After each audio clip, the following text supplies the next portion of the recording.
it is the battle over the Fed. And, of all the stories that are out there, we could talk about trade all we want, but, who is the Fed chair is kind of a huge market moving story.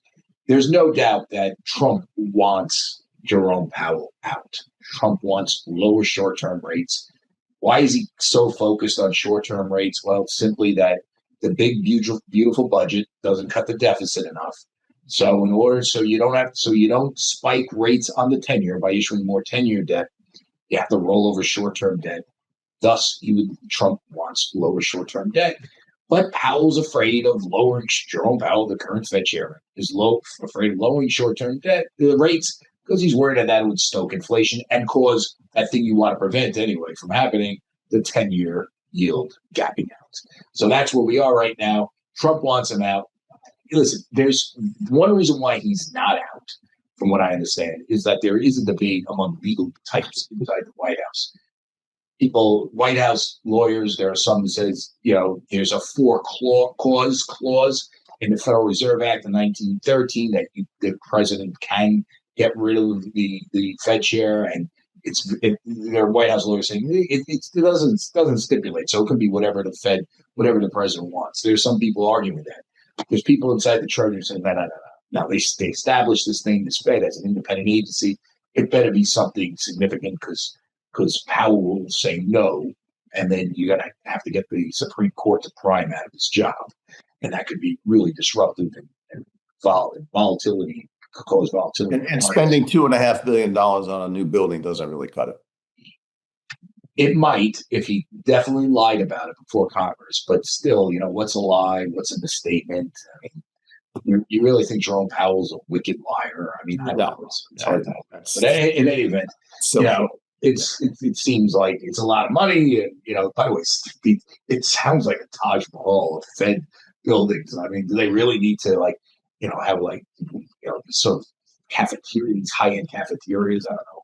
Go out and get a sandwich, like the rest of us. But in any event, that's where we are right now. So it's unlikely he's going to get rid of him. He's going to wait a year. And so who are the people that could take this job? Here's something interesting. So I'm going to give you the sort of inside that people say these are the people that are on the short list.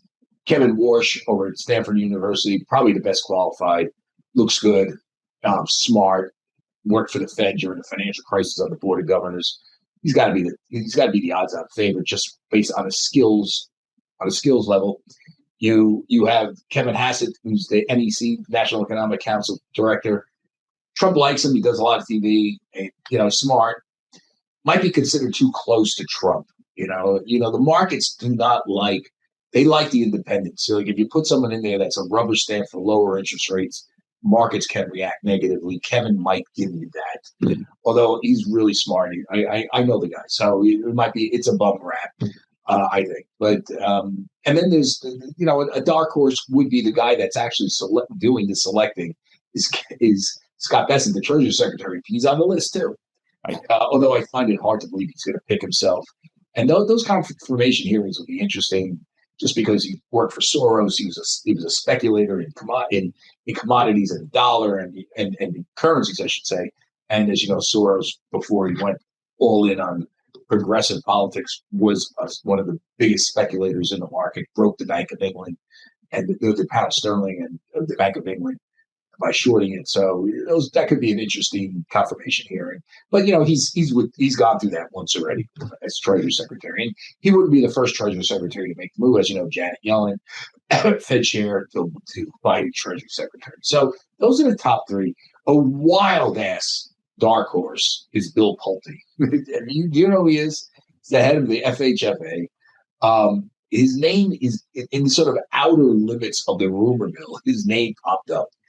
I want him to be Fed chair just because he was involved in a lot of meme stocks. He used to talk. He didn't get. It was interesting that he used to talk about GME and how much he liked Ryan Cohen.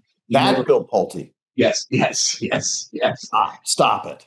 But he's the head of the FHFA. That's a $7 trillion agency. But his name is percolating. I don't think he's going to get it. I want him to get it only because he was a broadcast journalism major. If he could do it, I could do it. But he's probably not going to get it. So that's where we are right now.